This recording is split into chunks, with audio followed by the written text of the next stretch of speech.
This presentation is to teach you the fundamentals on the general training letter, which is called task 1. Practically out of the total 9 bands, this task has got a weightage of 40%, which means at the time of the examination you are given a band weightage of 3.5 bands. So out of the total 1 hour, this letter writing task is a shorter task in which you are supposed to spend 20 minutes, and practically we call this task as task 1. At the time of the test, you have separate sheets for task 1 and task 2. So it is your choice whether you want to begin writing task 1 or task 2. Generally, the students always begin task 1 because it is a simpler writing. In the sequence of LRW, which means listening, reading and writing, this writing is the last test. So as soon as you have the question paper in front of you and you understand both of the questions, you can decide whether you are supposed to begin with task 1 letter writing or task 2 essay writing. So this task requires you to write down 150 words, bare minimum, which means in case even if you write down one word shorter, which is 149, even then you can be penalized. So always you should remember that your writing should not be below 150 words, but yes, you can just go beyond. थोड़ा ज़्यादा 160, 170, शायद कहीं पे 180, लेकिन ज़्यादा छोटा करोगे writing को तो अंडरलाइन की पेनल्टी में चले जाओगे, तो ध्यान रखना. लेकिन 150 वर्ड्स आपके हमेशा होने ही चाहिए. जनरल टेंडेंसी है कि किसी एक A4 के शीट पे हम लोग एक लाइन के अंदर कोई 7 to 8 वर्ड्स लिखते हैं, तो आप अपने नंबर ऑफ लाइंस को काउंट कर सकते हो कि आपने कितने लाइंस के अंदर अपने कुछ वर्ड्स डाले हैं. अगर 7 की एवरेज है तो अगर आप 10 वर्ड्स लिख चुके हो फॉर एग्जाम्पल, तो आपने कुछ 70 वर्ड्स का राइटिंग कर दिया. So this task 1 letter writing. General training के अंदर जो ब्रॉड कैटेगरीज हैं आपके लेटर के, वो खाली 2 ही कैटेगरीज आएंगे. एक कैटेगरी हमारा फॉर्मल राइटिंग, एक कैटेगरी हमारा होगा इनफॉर्मल राइटिंग. फॉर्मल राइटिंग का मीनिंग है कोई ऐसा पर्पस जैसे कि किसी बिजनेस के लिए, और इनफॉर्मल राइटिंग के अंदर कोई फैमिली का राइटिंग, किसी फैमिली फ्रेंड को लिख रहे हो, अपने किसी फ्रेंड को लिख रहे हो, या ऐसे किसी पर्सन को लिख रहे हो जिसे आप जानते हो. ये 2 ब्रॉड कैटेगरीज. कई स्टूडेंट्स की आदत है कि वो कहते हैं कि जी एक और भी राइटिंग टास्क होता है जैसे semi formal, but broad categories लिखे जाने का तरीका खाली 2 ही में सेग्रीगेशन में जाएगा, फॉर्मल और इनफॉर्मल राइटिंग में. फॉर्मल राइटिंग के स्टार्ट के लिए if I just look at the salutation, तो अपना राइटिंग में स्टार्ट करूंगा जैसे कि डियर सर और madam. Many students are in a habit to write down the word slash here, but no, slashes are not allowed. आपको यहाँ पे डियर सर और मैडम, और ये भी ध्यान रखना आपके पंक्चुएशंस का कि अगर आप सर लिख रहे हो तो एस कैपिटल, अगर मैडम लिख रहे हो तो आपको यहाँ पे भी एम कैपिटल ही लगाना होगा. तो डियर सर और madam, in fact there is no need to place the comma at the back of this line. अगर लगा भी दोगे वो गलत नहीं होगा, पर रिक्वायरमेंट नहीं होगा. तो डियर सर और मैडम, और अगर आपके क्वेश्चन के कंटेक्स्ट में लिखा ही है कि ask a letter to the principal and ask him, तो him would actually tell me कि मैं यहाँ पे लेटर को स्टार्ट करूंगा डियर सर से. अगर लेटर के स्टार्टिंग क्वेश्चन में लिख रखा है कि ask the principal to have some details, write the letter to her, तो हर से मुझे पता चल गया कि मैं यहाँ पे सैल्यूटेशन मैडम डालूंगा, या somebody who is known to you, तो dear Mister Jones, dear Mister Smith, या डियर डॉक्टर डेविडसन.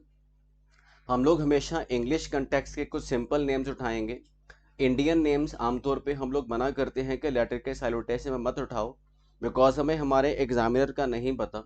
तो कई बार इंडियन नेम्स का प्रोनाउंसिएशन कुछ गलत होता है, कोई प्रोनाउंसिएशन नहीं कर पाएगा, तो बेटर होगा कि आप सिंपल से कुछ इंग्लिश नेम्स को उठा सकते हो. क्लोजिंग सेंटेंसेस के अंदर योर्स फेथफुली, योर्स सिंसियरली, या खाली थैंक्स लिखा जा सकता है सिंपल, खाली रिगार्ड्स लिख सकते हो, और नीचे आपका कोई भी सूडो नेम जैसे कि टिम बैनेट. सूडो नेम भी आप अपना नाम मत डालो, प्रेफर्ड हमेशा होगा कोई भी सिंपल नेम जैसे कि टिम बैनेट, जेम्स बॉन्ड, जो भी आपको अच्छा लगता है वो नीचे आप डाल सकते हो. फॉर्मल राइटिंग के अंदर हम लोग फर्स्ट नेम लास्ट नेम दोनों लिखते हैं क्लोजिंग के अंदर.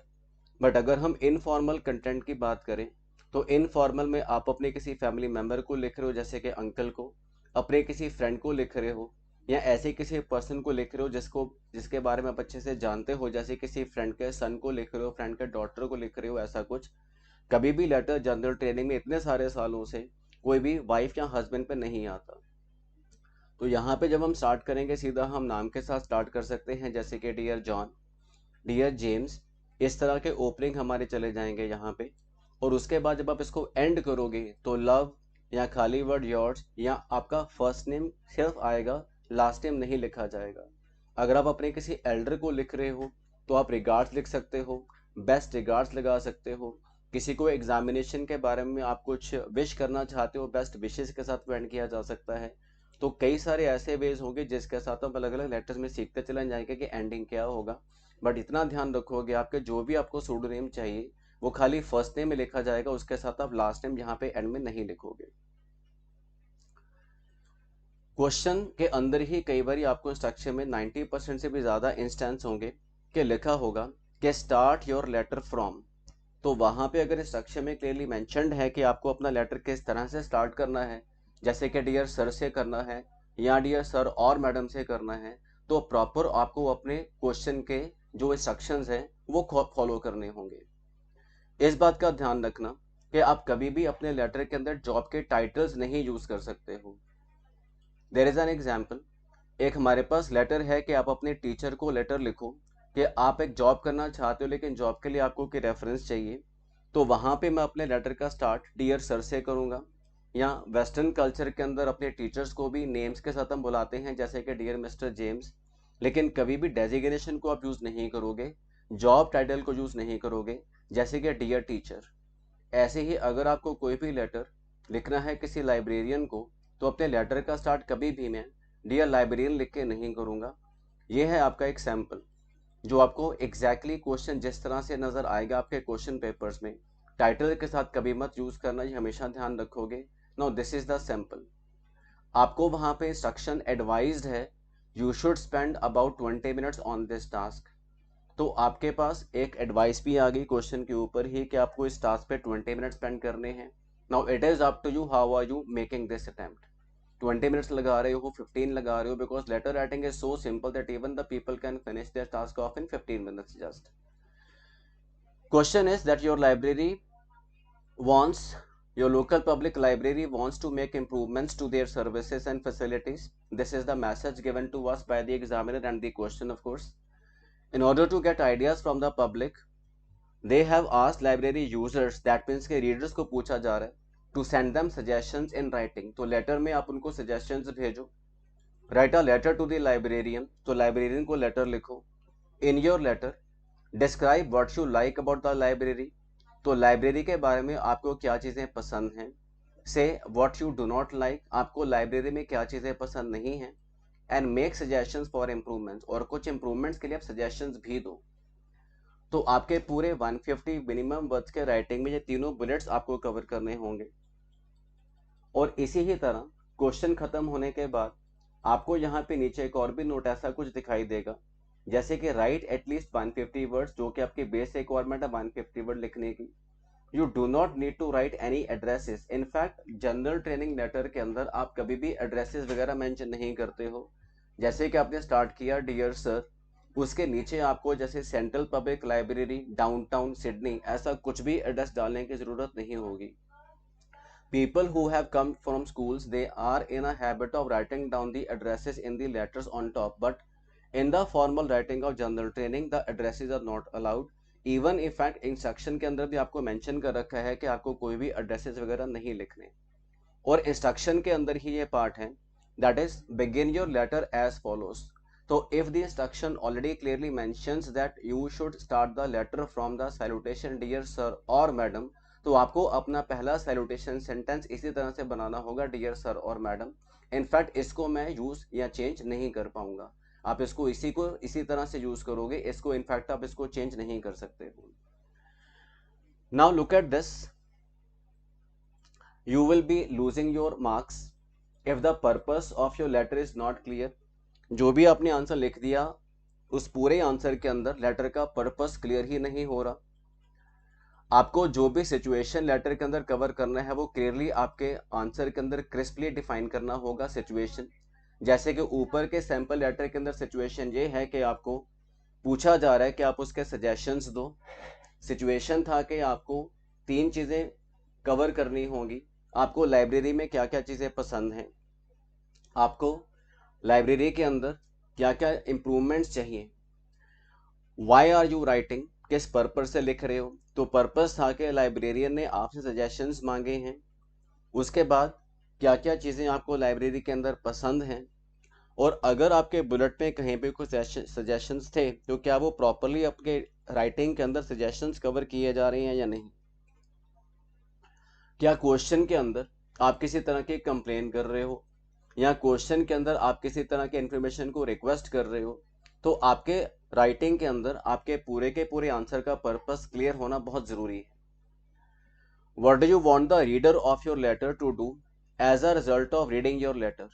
तो रीडर क्या करे, अगर आप सजेशंस दे रहे हो तो रीडर जो कि लाइब्रेरियन है हमारे इस केस के अंदर, तो आप आखिरी में उसे रिक्वेस्ट करोगे कि I hope you like my suggestions and would implement the same. तो मुझे उम्मीद है कि आप मेरे सजेशंस को पसंद करोगे और उन्हें इम्प्लीमेंट भी करोगे। अगर ऐसे किसी लेटर के एंड में आप ये लिख के आ गए कि looking forward to hearing from you, कि मैं आपसे जवाब की उम्मीद रखता हूँ, तो फॉर एग्जाम्पल जब सजेशंस मांगे जा रहे हैं तो जो व्यक्ति आपसे सजेशन मांग रहा है वो आपको जवाब दे थोड़ा होगा। तो थोड़ा इस तरह से आपको अपनी चीज़ों को मेंटेन करना होगा राइटिंग का क्वालिटी इंप्रूव करने के लिए, जो कि आपको सारे के सारे सिलेबस के अंदर कवर कराया जाता है। फॉर्मल बिजनेस लेटर्स और इनफॉर्मल बिजनेस लेटर्स का main difference. Formal business letters जब भी हम लिखते हैं, the purpose paragraph the first sentence should tell why are you writing, कि आप लेटर किस वजह से लिख रहे हो। जैसे कि डियर सर और मैडम, एक सेंटेंस, अगला जो आप शुरू करोगे लाइन छोड़ने के बाद पर्पस वाला सेंटेंस, पर्पस का पैराग्राफ, जैसे कि through this letter I would like to make some suggestions about the improvements in the library. और अगर मैं इनफॉर्मल लेटर में हूँ, अपने किसी फ्रेंड को लेटर लिख रहा हूँ, तो हमारा पहला जो सेंटेंस आएगा, जैसे कि डियर जॉन के बाद वाला सेंटेंस, उसमें हम उसे पहले ग्रीट कर सकते हैं। ग्रीट का मीनिंग होता है हालचाल पूछना, जैसे कि I hope you are fine. उसके बाद आप लेटर का पर्पस का सेंटेंस लिख सकते हो, जैसे कि through this letter I would like to request you to come for my house warming ceremony. तो देर इज अ डिफरेंस। तो फॉर्मल लेटर एक तरह से फोन कॉल के जैसे होता है। जैसे हम किसी कंपनी में फोन कर रहे हैं तो फोन के साथ ही हेलो बोलने के बाद ही हम बताते हैं कि फोन किस वजह से किया जा रहा है। तो फॉर्मल बिजनेस लेटर के अंदर हमेशा पहला सेंटेंस आपका पर्पस डिफाइन करेगा। इनफॉर्मल लेटर के अंदर आपका पहला सेंटेंस ग्रीट कर सकता है और लेटर का पर्पस बाद में चला जाएगा, सेकेंड सेंटेंस जा सकता है। Now I am showing you some sample sentences. Everybody listening to this video should note it down. So general greeting first. Why are you writing? जो हमारा informal content था। Formal content के अंदर पहला हमारा मुद्दा कि आप किस वजह से लेटर लिख रहे हो। Now look at this. Formal letter. I am writing this epistle. Let us first of all cover the first column for the formal letter only. I am writing this epistle to explain how concerned I am about the garbage problem in Smith Apartments. आपको एक letter आया जिसमें आपने civil authorities को बता रहे हैं कि आपके एरिया में जहाँ पे आप रिजाइड करते हो वहाँ पे गार्बेज का कुछ प्रॉब्लम है। तो हम लोग अपने पहले सेंटेंस को लिख रहे हैं सैल्यूटेशन के बाद, जैसे कि डियर सर और मैडम के बाद, कि I am writing this epistle to explain how concerned I am about the garbage problem in Smith apartments. या आपका सेंटेंस, डियर सर और madam, I am writing in connection with the garbage problem in Smith apartments. या आपका sentence, I am writing in regards to the problems faced by the residents of Smith apartments. तो purpose, ऐसे ही कुछ और हमारे sentences. Letter का सबसे पहले मैं आपको यहाँ पे देना चाह रहा हूँ synonym, that is the word epistle. तो through this epistle I would like to, ऊपर भी एपिस्टल था, यहाँ पे मैंने एपिस्टल हाईलाइट करके स्पेसिफिकली आपको बताया कि एपिस्टल वर्ड जो मैं बोल रहा हूँ वो लेटर का सिनोनिम है। जैसे कि through this epistle I would like to draw your attention towards the garbage problem in Smith apartments. या इस तरह से कि डियर सर और madam, as a resident of the views apartment I would like to draw your attention to the garbage scattered in our area. तो ये हमारा formal start करे जाने का लेटर का तरीका है।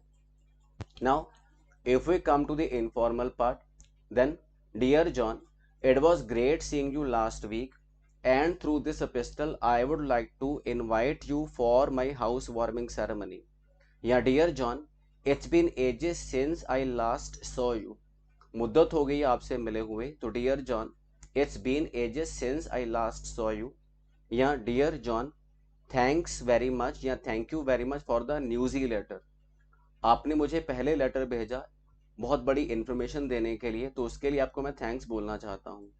तो इस तरह के कुछ कंटेंट, ये आपका कंप्लीट सेंटेंस भी आप देख सकते हो कि dear John thanks very much for the newsy letter and sorry for not being in touch for a while, but through this epistle I would like to invite you, आगे XYZ जो भी आप इसमें आगे कहना चाहते हो। हालचाल पूछने के कुछ और सेंटेंसेस भी हैं, जैसे कि dear John I hope you are hale and hearty, dear John उम्मीद रखता हूं कि आप ठीक ठाक हो, dear John I hope you are hale and hearty. ऐसे ही हमारा sentence dear John I am fine and hope you are also doing good, मैं भी ठीक हूँ और उम्मीद रखता हूँ कि आप भी ठीक हो। प्लीज नोट दिस डाउन कि आप अपने किसी भी लेटर के अंदर हालचाल पूछने के लिए क्वेश्चन मार्क के सेंटेंस नहीं बनाओगे, जैसे कि dear John how are you question mark is a wrong way to write, it is not a formal writing. ऐसे ही डियर जॉन, कई स्टूडेंट्स की आदत है कि वो लिखते हैं कि dear John I am good and hope you are sailing in the same boat. काफी ज्यादा स्टूडेंट्स को इस सेंटेंस को क्रैम करा दिया जाता है, लेकिन इस सेंटेंस का टेक्निकल मीनिंग ये है कि जिस मुसीबत से मैं गुजर रहा हूं उसी मुसीबत से आप भी गुजर रहे हो, तो दिस इज एब्सोल्युटली रॉन्ग। हालचाल जानने का ये तरीका नहीं है। आपको ये थोड़ा बहुत मिथ है कि जिस हाल में मैं हूं उसी हाल में आप भी हो, it is a negative thing. जबकि मैं ठीक हूं, उम्मीद रखता हूं आप भी ठीक हो, उसका जो बेस्ट सेंटेंस है विच इज दिस वन कि dear John I am fine and hope you are also doing good. तो काइंडली ये सेंटेंसेस जो मैं यहाँ पे आपको रेड कलर के अंदर दिखा रहा हूँ, ऐसे सेंटेंसेस आप अपने राइटिंग के अंदर कभी भी नहीं डालोगे। Let's work on a tip. अच्छे राइटिंग के टिप ये हैं कि आप जब भी अपना राइटिंग प्रैक्टिस करोगे तो क्वेश्चन को कभी भी आप अपनी आंसर शीट में कॉपी नहीं करोगे।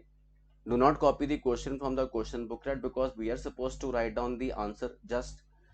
और आप ये ध्यान रखना कि आपको फाइनल एग्जामिनेशन डे पे टास्क वन करने के लिए कोई भी सेपरेट शीट नहीं मिलेगी। All you have got is one single sheet, आगे पीछे प्रिंटेड, और सफिशिएंट होती है कि 150 वर्ड्स, थोड़ा आगे जाके 160 170 वर्ड्स इजीली हम उस शीट पे लिख सकते हैं। एनीवेज टास्क टू के लिए हमें एक्स्ट्रा शीट्स लेना अलाउड है, क्योंकि वो वैसे भी टास्क जो है वो थोड़ा हमारा लंबा होता है, 250 वर्ड्स का minimum length. But for task two for essay writing I can very well ask my examiner for a separate sheet. ये ध्यान रखना कि आपका टाइम ओवर होने से पहले 10 मिनट पहले आपको एक्स्ट्रा शीट लेना होगा। अगर आप बिल्कुल मोमेंट पे जाके एक्स्ट्रा शीट लोगे तो वो कई बार आपको नहीं देंगे, please remember that. For the students who are appearing for computer delivered IELTS CD IELTS for short, तो उनके लिए कोई भी चैलेंज नहीं है, क्योंकि वहां पे जब वो टाइपिंग करते चले जा रहे हैं तो वहां पे नीचे आपको नंबर ऑफ वर्ड्स को जो काउंट है वो रिफ्लेक्टेड होगा, तो डोंट वरी ऑन दैट। आपको ध्यान रखना होगा कि ओवर लेंथ मत चले जाओ। CD IELTS के स्टूडेंट में सबसे बड़ा प्रॉब्लम यह है कि वो ओवर लेंथ चले जाते हैं, तो over length becomes a challenge because of repeated ideas दोगे। Next word is paraphrasing. Paraphrase word बार बार आपको राइटिंग के टास्क में हम यूज करेंगे, राइटिंग टास्क 1 के लिए भी, राइटिंग टास्क 2 के लिए भी।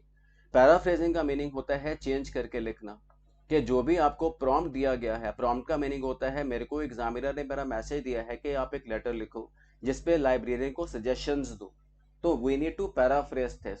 तो आपको वो चीजें कुछ बदल के लिखनी होंगी, पर अननेसेसरीली ऐसे के सिनोनिम में मत चले जाना। जैसे कि लाइब्रेरियन को आप लिख रहे हो कि भाई manager of the books, librarian के लिए ऐसा कोई फालतू का वर्ड, या बुक्स के लिए आप लगा रहे हो कि content pages. So don't use these all synonyms, ये बिल्कुल बेकार सिनोनिम्स हैं, ऐसे किसी भी तरह के सिनोनिम को नहीं यूज करोगे। बट स्टेटमेंट को हम चेंज करते हैं, बदलते हैं, जिसे टेक्निकली पैराफ्रेजिंग कहा जाता है। Next most important thing is कि जो आप अपने वर्ड्स अपने क्वेश्चन से उठाओगे वो वाले वर्ड्स आपके 150 वर्ड्स में काउंट नहीं किए जाते। जैसे कि आपने लाइब्रेरियन वर्ड भी अगर 4 जगह पे उठा लिया तो 150 वर्ड में से वर्ड वो माइनस कर दिया जाएगा। इसी ही रीजन से हम लोग अपने उन वर्ड्स को थोड़ा ज्यादा लिखते हैं, 160। अनफॉर्चुनेटली अगर लाइब्रेरियन वर्ड है मैं चेंज तो नहीं कर पाऊंगा। हमारा राइटिंग का स्टाइल इस तरह से होना चाहिए कि जहां पे जरूरत है अगर, तो एक जगह पे मैंने लाइब्रेरियन वर्ड यूज कर लिया या लाइब्रेरी वर्ड यूज कर लिया, बाद में मुझे अपने राइटिंग के अंदर लाइब्रेरी वर्ड लिखने की जरूरत नहीं होनी चाहिए। This is something we shall be teaching you. But इस बात का ध्यान रखना कि जब भी आप अपने किसी भी क्वेश्चन के स्टेटमेंट के कुछ वर्ड्स उठाते हो तो आपके 150 वर्ड में से माइनस कर दिए जाते हैं।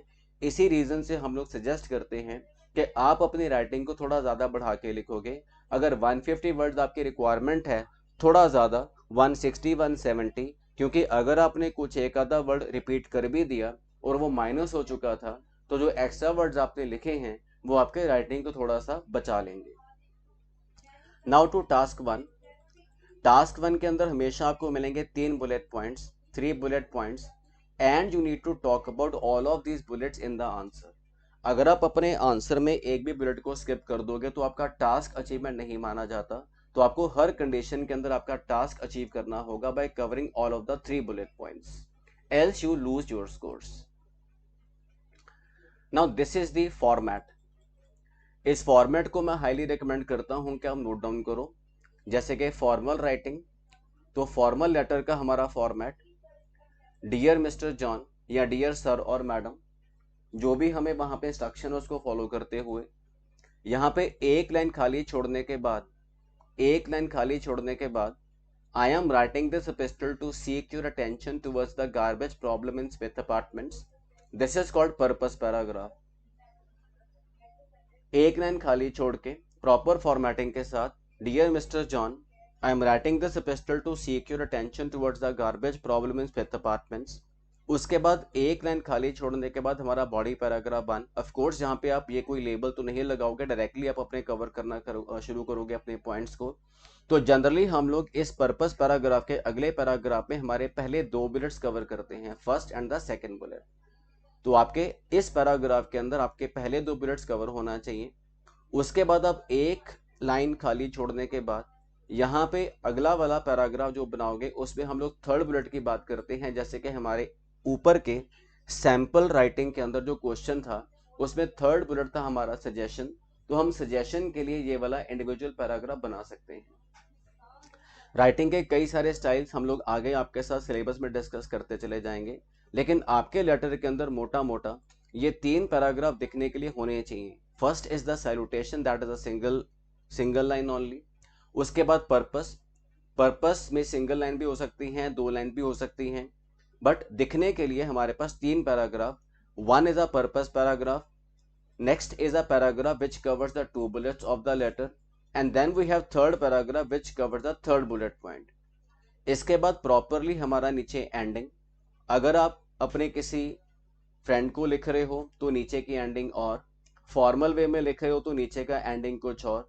अगर आप सपोज रिक्वेस्ट कर रहे हो कि हमारे गार्बेज प्रॉब्लम को रेक्टिफाई किया जाए तो नीचे का सेंटेंस हमारा जिसे कहा जाता है क्लोजिंग सेंटेंस, यहाँ पे हम लिख रहे हैं कि looking forward to hearing from you, looking forward to hear from you. ज़्यादा बेटर आजकल जो इंग्लिश है हमारी वो है looking forward to hearing from you. तो looking forward to hearing from you, उम्मीद रखता हूं कि आप मुझे जवाब दोगे, क्योंकि आपको मैंने रिक्वेस्ट करा है कि हमारे एरिया का गार्बेज प्रॉब्लम रेक्टिफाई करो। और नीचे आपका सीधा सा एक वर्ड थैंक्स, आपको योर्स फेथफुली वगैरह लिखने की ज़रूरत नहीं होगी। जहां जहां पे रिक्वायरमेंट होगी वहां पे हम आपको बता देंगे, अदरवाइज सिंपल एंडिंग थैंक्स। उसके बाद एक लाइन खाली छोड़ने के बाद नीचे टिम बैनेट, तो आपका सूडो नेम जो भी आपको पसंद हो। मैं आपको यहाँ पे अपने सारे सैंपल लेटर्स के अंदर ये वाला नाम यूज करूंगा, टिम बैनेट। आपको ये वाला नाम अच्छा लगता है ये सूडो नेम को यूज कर लो, आपको कोई और सूडो नेम पसंद है आप कोई और सूडो नेम को यूज कर सकते हो। Remember one thing that professional letter के अंदर आपको हमेशा सरनेम अपने लेटर के नीचे लिखना होगा, सरनेम, उसके बिना लेटर एंडिंग नहीं होगा। अगर आप खाली यहाँ पे टिम लिख के आओगे then you are wrong. So you have to suppose you are suppose to write down both of the first name and last name. Some important tips, there are many people who are in a habit of this, के purpose paragraph के अगले ही paragraph में जब वो आते हैं तो अपना नाम डालते हैं, जैसे कि my name is Tim. That is absolutely wrong. There are many people who are in a habit of something like this. कई सारे प्रोफेशनल लेटर्स होंगे, फॉर्मल लेटर्स होंगे, जहाँ पे पहला बुलेट दिया गया होगा इंट्रोड्यूस योर सेल्फ, और जैसे ही इंट्रोड्यूस योर सेल्फ का बुलेट आएगा तो आप अपना पहला लेटर लिखते हो, वहां पे लिखते हो माई name is John, which is absolutely wrong. तो ये आपका पहला सेंटेंस किसी फॉर्मल लेटर में नहीं होगा। तो this is the most common mistake of the students they do in the formal writing. तो this is the example. My name is Mark, my name is Tim is absolutely wrong. Please don't do this. नाम हमेशा एक ही जगह पर जाएगा, नीचे ही बिल्कुल, जब आप अपने लेटर को एंड कर रहे हो. बॉडी पैराग्राफ में कभी भी आप अपना नाम मेंशन नहीं करोगे. To the informal letter, this is the format. Once again I request you to note it down. Informal letter, हमारे फ्रेंड का नाम डियर जेम्स, उसके बाद एक दिन खाली छोड़ने के बाद हमने उसे ग्रीट किया, I hope you are in the pink of your health. This is another sentence to ask about the health details. I hope you are in the pink of health. उसके बाद हमारा purpose, through this epistle I would like to invite you to my house warming ceremony next week. तो ये epistle मैं आपको लिख रहा हूँ इनवाइट करने के लिए कि मेरे घर में हाउस वार्मिंग सेरेमनी है नेक्स्ट वीक, आप उसे आके अपनी फैमिली के साथ अटेंड करो. तो जो भी सेरेमनी की डिटेल्स हैं, स्केड्यूल्स हैं, जो हमारे बुलेट्स हैं, वो हम आपके अगले पैराग्राफ के अंदर कवर करेंगे. तो अगले again structure remains the same के पर्पस पैराग्राफ के बाद जो अगला पैराग्राफ शुरू करोगे, so called technically second paragraph, उसमें हम अपने लेटर के 2 बुलेट्स को कवर करेंगे. और उसके बाद को थर्ड पैराग्राफ हो जाएगा, उसमें अपने लेटर के थर्ड बुलेट पॉइंट को कवर कर देंगे. अब क्योंकि यहाँ पे आप अपने फ्रेंड को इनवाइट कर रहे हो, तो इसका हमारा एंडिंग चला जाएगा जैसे कि सी यू सून, जल्दी ही मिलते हैं. और यहाँ पे थैंक्स के जगह पे मैं लिखूंगा योर्स या लव, अगर आप अपने सिबलिंग को कॉल कर रहे हो. और नीचे आएगा आपका खाली फर्स्ट नेम. तो फॉर्मल लेटर के अंदर हम लोग कभी भी लास्ट नेम नहीं डालेंगे. जैसे जनरली हम लोग अपने कुछ नॉर्मल लेटर कभी आपने लिखे हों, तो नीचे खाली हमारा फर्स्ट नेम आएगा. इन द सेम फैशन जब भी हमारा इनफॉर्मल राइटिंग होगा, तो नीचे हम डालेंगे खाली फर्स्ट नेम. यहाँ पे आपको लास्ट नेम, जो हमारा सूडो नेम पिछले लेटर में मैंने आपको दिखाया था बेनेट, वो डालने की जरूरत नहीं होगी. तो format, number of paragraph, structure for both of the question types remain the same. Formal में भी, इनफॉर्मल में भी, खाली हमारा कंटेंट चेंज होता चला जाएगा. इसी स्ट्रक्चर के साथ अपने सारे के सारे सिलेबस को आपके साथ शुरू करेंगे. And this is the final slide, जिसमें यह बताया जा रहा है कि आप अपने इस सारे के सारे राइटिंग की जजमेंट एग्जामिनर से कैसे करवाते हो. The examiner looks to grammar but the weightage is 25%. The examiner looks to your vocabulary used, तरह तरह के वोकैबुलरी जो कि आपको यहाँ पे सिखाई जाएगी आपके सारी क्लासेस के अंदर. That is called lexical range. 25% weightage आपके वोकैबुलरी के होल्ड पे दिया जाता है. Most important becomes coherence and cohesion, कि क्या आपने जो भी लिखा है वो लॉजिकली एक दूसरे के साथ कनेक्टेड है या नहीं है. End of course the task achievement.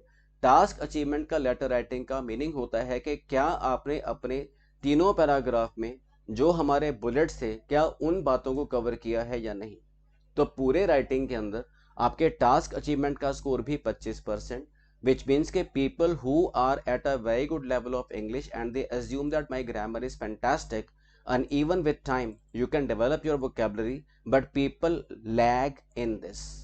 Coherence and cohesion, logical writing is the most important aspect of the writing part, whether it is task 1 or task 2, and leave this up to us because we shall be training you hard on this. So I hope कि इस video से आपको पता लगा होगा कि आपने सारे का सारा लेटर का क्या स्ट्रक्चर फॉलो करना है, किस तरह की आपकी वो स्ट्रक्चर्स रहेंगे, फॉर्मेट्स रहेंगे. ब्रॉडली हम खाली 2 ही कैटेगरीज में, फॉर्मल इनफॉर्मल, अपने लेटर को डिवाइड करेंगे. Yes, there are many letters, कई तरह की कैटेगरीज हैं जो हमारे सिलेबस का हिस्सा बनती हैं, जो हम आपके साथ इसमें कवर करते चले जाएंगे. Thank you so much.